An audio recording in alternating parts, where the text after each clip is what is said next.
احادیث نبوی صلی اللہ علیہ وسلم۔ حضرت عثمان رضی اللہ تعالیٰ عنہ سے روایت ہے، رسول اللہ صلی اللہ علیہ وسلم نے فرمایا، جو شخص مسجد میں اذان ہو جانے کے بعد مسجد سے نکل گیا، وہ کسی مجبوری کی وجہ سے نہیں نکلا اور واپس آنے کا ارادہ بھی نہیں رکھتا، تو وہ منافق ہے۔ حضرت عبداللہ بن عمر رضی اللہ عنہ سے روایت ہے، رسول اللہ صلی اللہ علیہ وسلم نے فرمایا،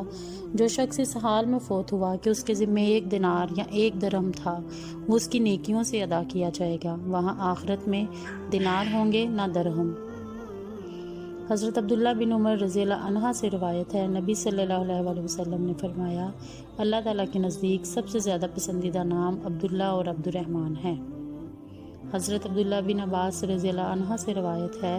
رسول اللہ صلی اللہ علیہ وسلم نے فرمایا، جو شخص استغفار کی پابندی کرے تو اللہ تعالیٰ اسے ہر غم سے نجات دیتا ہے، اس کے لیے ہر تنگی سے نکلنے کا راستہ بنا دیتا ہے اور اسے ایسی جگہ سے روزی دیتا ہے جہاں سے اس کو گمان نہیں ہوتا۔ حضرت ابو ہریرہ رضی اللہ عنہ سے روایت ہے، رسول اللہ صلی اللہ علیہ وسلم نے فرمایا،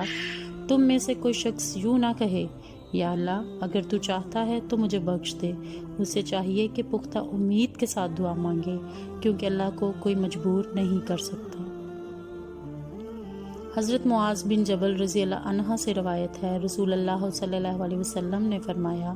جو بندہ باوضو سوتا ہے پھر رات کو اس کی آنکھ کھلتی ہے تو وہ اللہ سے دنیا کے معاملات میں سے یا آخرت کے معاملات میں سے کسی چیز کا سوال کرتا ہے تو اللہ اسے وہ چیز دے دیتا ہے۔